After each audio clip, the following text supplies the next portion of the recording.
All right, my little aliens. I've done a video about 2018 and 2020, so I think naturally I need to do a video about the absolute dumpster fire that was 2016. If you somehow forgot or you were too young to remember 2016, which it really bothers me that you guys are sentient beings now. Anyway, 2016 was the year of Harambe, killer clowns, musically in its prime. Pokemon Go and the Nay Challenge, the Mannequin Challenge, and the Andy's Coming Challenge. This video is gonna pain me a little bit to do because I was in middle school in 2016, and that was truly a dark time for me. Since I did it in my 2020 video, this is how I looked and behaved in 2016. It's the clock now, and there's the movie!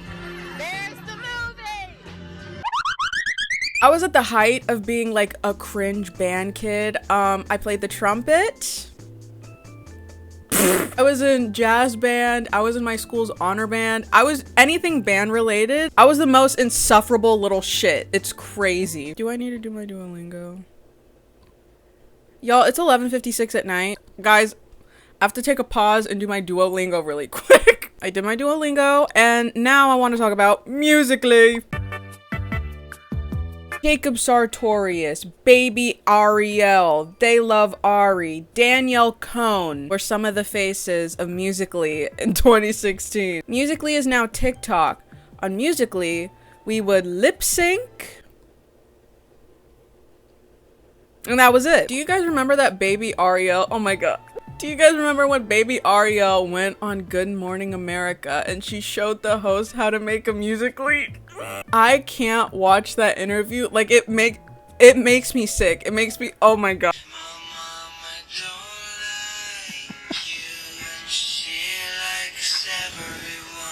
Also in 2016, Rolf Jacob Sartorius released Sweatshirt, and it became one of the most disliked videos on YouTube. He was absolutely dogpiled, which is kind of insane to me because he was 13. I saw a TikTok a while ago that was like, Sweatshirt if it was sung by Phoebe Bridgers, and that shit was actually kind of cute. Presentation does matter. And is his version good? No. But he got so dogpiled by the entire internet at 13. I'll read you some of the comments on his music video. I'm actually not gonna read that one because he was a child. You guys are bullies. Stop making fun of this disabled kid. I just think this one's kind of funny. Someone got beat up at my school for listening to this. More auto-tune than Stephen Hawking. More auto-tune than Stephen Hawking. Dicks out for Harambe. Dicks out for Harambe. It's a little crazy to think that a tragic zoo incident became one of the biggest memes of 2016. So Harambe was a 17-year-old silverback gorilla kept at the Cincinnati Zoo. And on May 28th, 2016, a 3-year-old, which witnesses said that they heard the 3-year-old be like, I want to go in the enclosure.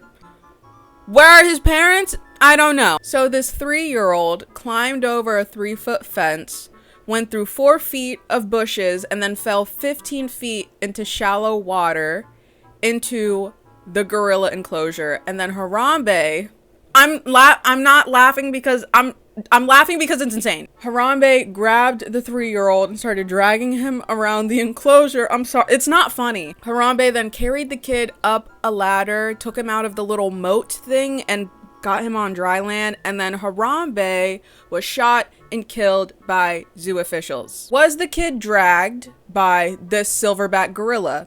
Yes, but I also feel the need to add, the kid was seen at the Cincinnati Children's Hospital, and his injuries were non-life threatening, and they were most likely sustained from his 15-foot fall into the gorilla enclosure. That was the Harambe incident, and many people were quick to criticize the zoo's actions in killing Harambe, which led to the hashtag Justice for Harambe.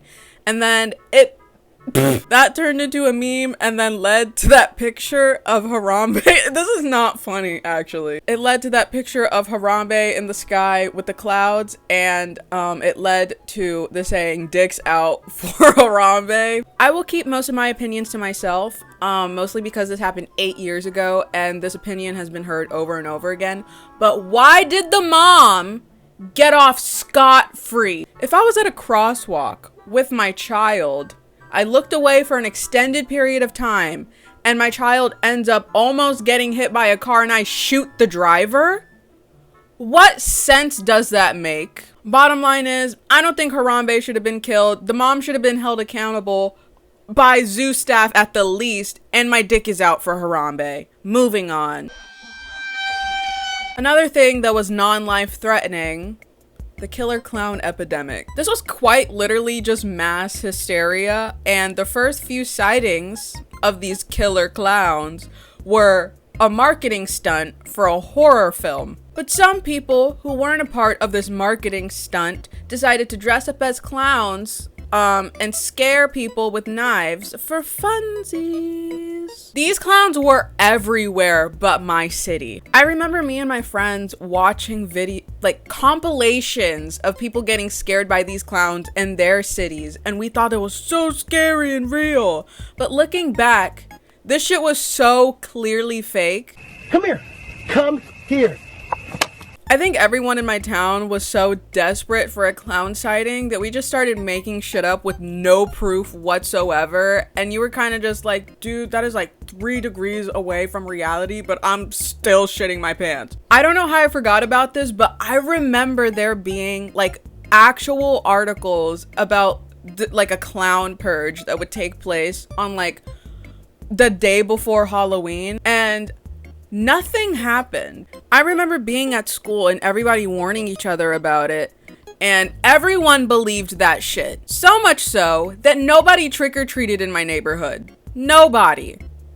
I don't know how widespread this clown purge was, but I remember hearing about it and nothing happened. If nothing else, this clown epidemic taught us that sometimes the scary things aren't even real. Pokemon Go to the polls. An actual life-threatening thing: Pokémon Go.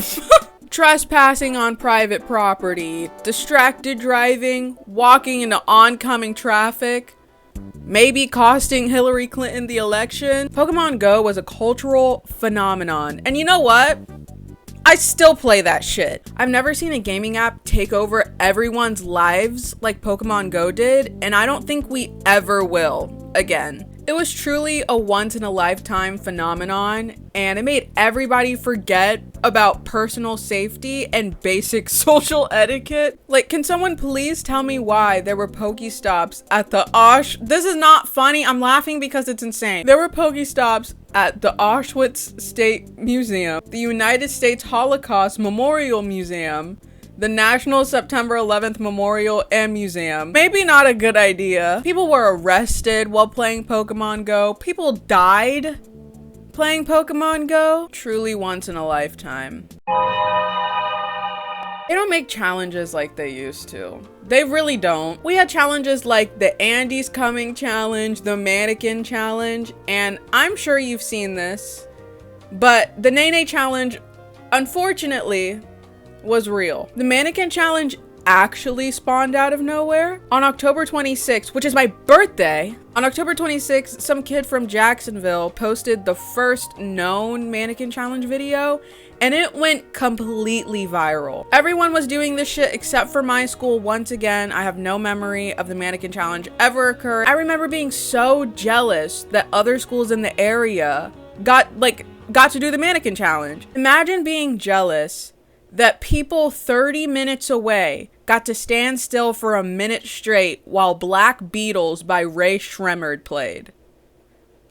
After the Mannequin Challenge went viral, a variation of it called Andy's Coming followed suit. So the gist of it was, someone would shout "Andy's coming," and then everybody would fall to the ground and freeze. Now, oh my god. Now, unfortunately, I do have the memory of doing this in middle school. There was a rumor going around the whole day that's like, oh my gosh, guys, we're gonna do the freaking Andy's Coming challenge during passing period. Passing period came and somebody shouted it, and like almost everybody fell to the ground. And while I was on the ground, I didn't have the thought that was like, oh my god, this is so cool that we're doing this. I was like, this is the dumbest shit in the world. I remember later on in the day, our principal coming on the intercom, and she let us have it. Something else that occurred at my school was the Nene challenge. You could just read this. I remember seeing that on Snapchat the night before and being like, nobody's gonna do this shit. And 2 people did, and they got in a lot of trouble. Nene. I only have nostalgia for 2016. I don't wish to go back at all. However, the music in 2016 was unmatched. Kanye's The Life of Pablo was released, and that's arguably his last good album. We had Views by Drake, Lemonade by Beyonce, Awaken My Love by Childish Gambino, Blonde by Frank Ocean, and I can go on. The music in 2016 was incredible. However, the rest of the year fell short. And again, what was the Nene challenge? You better hit the nene before you get a whooping. That's pretty much it. And I don't know. Guys, don't click off. Don't click off. Don't click. There's a Millie update that nobody asked for, but I'm giving you anyway. Millie's amputation is scheduled for September 11th, which is a bad day. I'll be pretty inactive here while Millie's in recovery, but I have 2 videos scheduled to go up at some point. And also, I plan to use my second channel as a silly little escape from my reality where I'm just gonna like post literally whatever I want. Also, I plan on streaming on Twitch like a little loser.